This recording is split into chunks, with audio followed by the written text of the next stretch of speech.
Let's see, what I thought I would do today is read from Hebrews chapter 8. This is a good chapter. The letter to the Hebrews, we don't know who the author is because he does not identify himself. So we just have to be honest and say we don't know the author.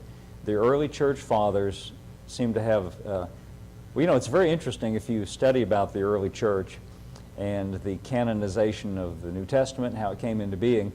There was an Eastern church and a Western church because the church grew up in the environment of the Roman Empire, and there was an Eastern Empire and the Western part of the Roman Empire. It was divided. Constantinople was the seat of the Eastern Church, named for Constantine, today called Istanbul, I believe. It was called Byzantium in former times. And then Rome was the seat of the church in the West.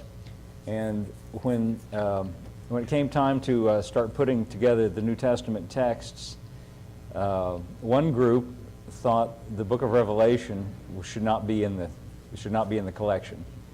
And the other group thought that the book of Revelation should be in the collection, but the book of Hebrews should be excluded because the author is not named. And so as a compromise, they decided to let them both in. And so we have the book of Hebrews, which is actually, I call it a book, it's a letter. The consensus of the early church fathers was that the Apostle Paul had written it, and either the first part where he named himself was lost, or that for whatever reason, that maybe he wrote it as a treatise. It's called the Epistle to the Hebrews, so it's specifically, it has in mind, as the title indicates, that the author is trying to persuade or has in mind an audience of perhaps Jewish Christians. And with that in mind, that helps you understand it when you read it, because throughout this letter to the Hebrews, there's a constant comparison going on. There's a constant comparing Christ with, well, in the first chapter, Christ is compared with angels, and the author points out how much superior Christ is to angels. And we don't really have an issue with that today, but evidently that was an issue with some in the early church. It might have been that one of the traditions about the law was that Moses did not receive the law directly from God, but that it was in the hands of a mediator, an angel as a mediator. In the next few chapters, Jesus is compared in his ministry to Moses, again addressing Jewish believers who would have put a great emphasis on the law in the Old Testament.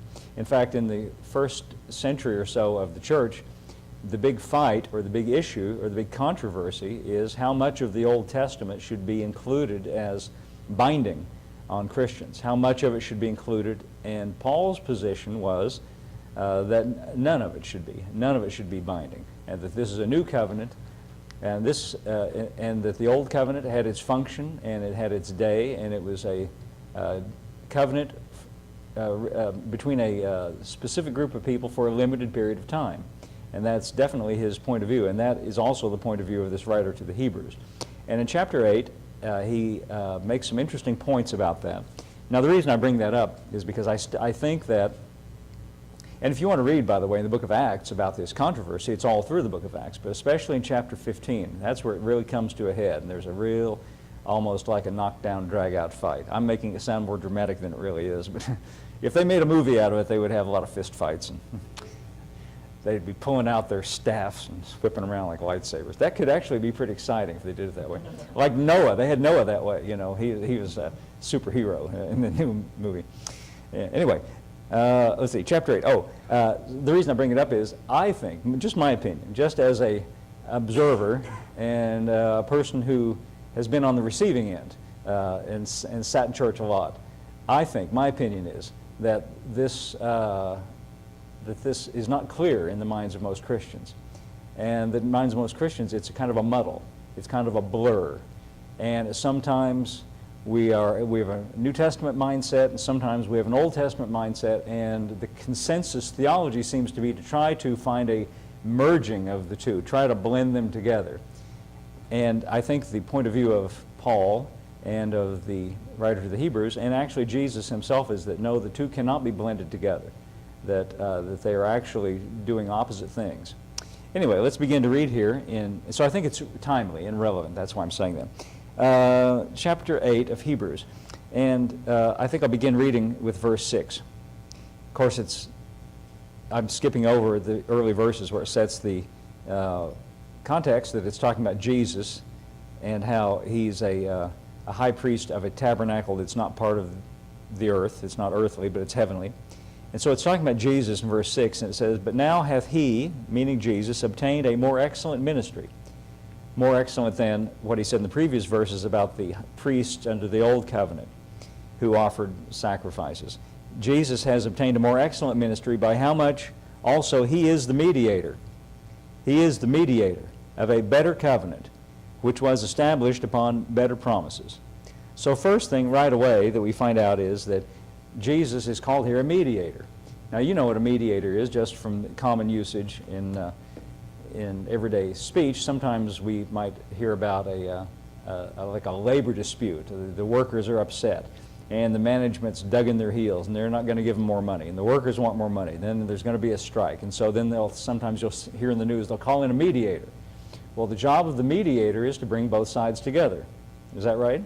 Yeah, that's kind of what the job of the mediator is. Well, that's really what a mediator is. It's a go-between, someone who stands between two parties who are, for whatever reason, out of sync with one another, out of fellowship, or there's some sort of hostility between those two. And the reason Jesus is called a mediator in this context is he is the mediator between God and man. He is the go-between, and he makes peace. This is the job of the mediator, to mediate and to make peace. And the source of hostility between God and man was sin. And you notice I put that in the past tense. It was sin. But Jesus has been so successful in his ministry as a mediator that he has so successfully removed sin as an obstacle between God and man. You see, the reason, if you read in the Old Testament, there was no mediator. There was no mediator in the Old Testament, and people got what was coming to them, and in pretty short order most of the time. And there was fire coming down from heaven. I've read this lots of times in here. I hate to turn back and read everything because it takes so long, but you know, there's a story about Elijah and how the king of Samaria fell down through a lattice and was injured, and he sent messengers and said, "Go inquire of Beelzebub whether I will recover." And the messengers went to inquire of Beelzebub, this foreign god. The name means Lord of the Flies. I guess it sounds kind of devilish, doesn't sound very good. So this king of Israel, doing a bad thing, basically, he says, "Go and inquire of Beelzebub whether I will recover." Instead, they meet Elijah, and he says to the messengers, "Go and turn around and go tell the king, thus saith the Lord, thou shalt surely die." Whew, that's a good word. That's the kind of word you want to get. "Got a word for you, brother. Thou shalt surely die." So the messengers turn around and they come back, and the king says, "What are you doing back here? I sent you to go inquire of Beelzebub." He said, "Well, we met a man." And he said, "Turn back to the king and say, thou shalt surely die." And he said, "What kind of man was he?" The king said. "Well, he was a hairy man." He said, "It's Elijah." And so what the king did, of course, kings have this kind of habit of wanting to be obeyed and don't like to be told, prophet or no, that they're going to die and their orders contradicted. So he sent a captain with 50 soldiers. And the captain with 50 soldiers came to the prophet and they said, "The king says, come down." He was up on a hill, and the reason they wanted him to come down was they're going to throw him into the dungeon or arrest him or bring him before the king. And the prophet sat on the mountain. He said, "If I be a man of God, let fire fall from heaven and consume you." And you know what? Fire fell from heaven and consumed them. Now, it didn't come up from hell. It wasn't the devil. The devil didn't do it. It was God that did it. God sent down fire from heaven and consumed them. And why? Because they had it coming. That's why, if I can use Oklahoma slang. They deserved it.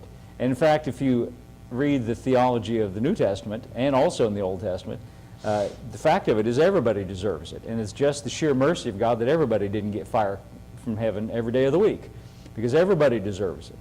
Paul tells us that all have sinned and fall short of the glory of God. He quotes from the Psalms and says, "There's none righteous, no, not one." But these guys confronting the prophet, God sent down fire from heaven. If you skip over a little bit into the New Testament, you find out Jesus, here hundreds of years later, is passing through the same exact region, Samaria. And he sent out his disciples to go before him, that they'd make ready for him. And when the Samaritans heard that Jesus was headed for Jerusalem, they would not receive him. And his disciples, James and John, got upset about that. They got mad. And they came to Jesus and told him they wouldn't receive him. And he said, "Why don't we do what Elijah did in the Old Testament? They were using the Old Testament as their guide. Seems sensible, using the Scriptures, to guide their, their decisions. They said, let's just do what Elijah did. In other words, these Samaritans, they haven't changed a bit. You read about them in the Bible, and they were defying the prophet. Let's call down fire from heaven and consume them, just like Elijah did. And Jesus said to them, not only did he not agree to that, but he said, you don't even know what spirit you're of. In other words, for them to use the Scripture to guide them seems like a good thing. But Jesus said, you don't even know what kind of spirit you're coming from.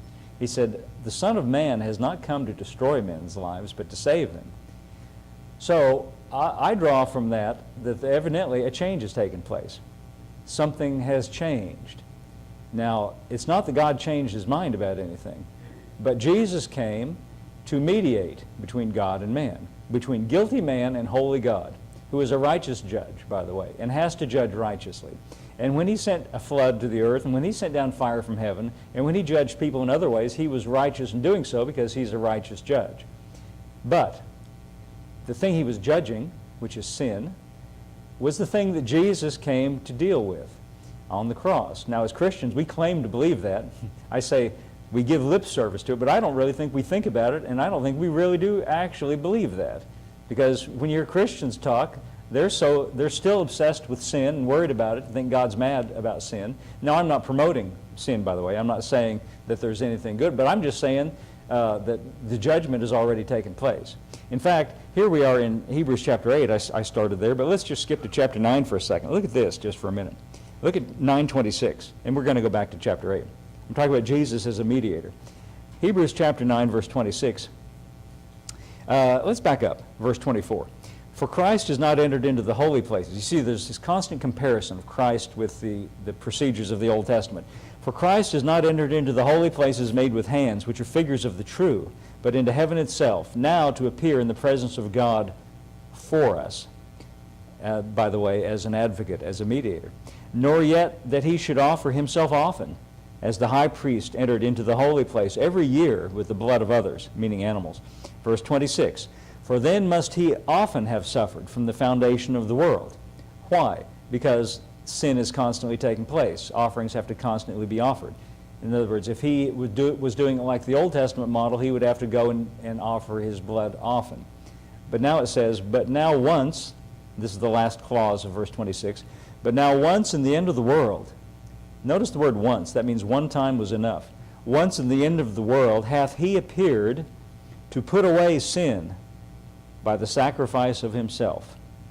Now, whatever spin you want to put on those words, however you want to interpret it or analyze it, somewhere or another he put away sin. Now, it should be obvious to you that he didn't put it away in the sense that everybody is now pure in their behavior and never does anything wrong. That's not true. Because, see, well, here's what is true. He did put it away as far as God's concerned. As far as God being concerned about sin as something that needs to be judged and atoned for and fire falling from heaven. Have you ever noticed God's not sending down fire from heaven anymore? I haven't ever seen that happen. And Jesus told the disciples, you don't know what spirit you're of. But you hear that kind of language from preachers. You hear that kind of language all the time. I remember when 9/11 happened. Two prominent evangelists. And I don't want to name their names because I'm getting ready to criticize them. So I don't want to name them. But I saw two prominent, well-known evangelists talking about 9/11. And they both agreed and said this on national television during an interview in like one day after 9/11 happened. This, they said, is the judgment of God against sinning America. Now that's wrong on lots of different levels. First of all, it's making God to be, what they're saying then is that God, because he got so mad, it's like an infant, he threw a tantrum, and he grabbed a couple of airplanes, said, I'm so mad, I'm out of my mind. I'm just going to crash these airplanes into a couple of buildings just because I'm so mad.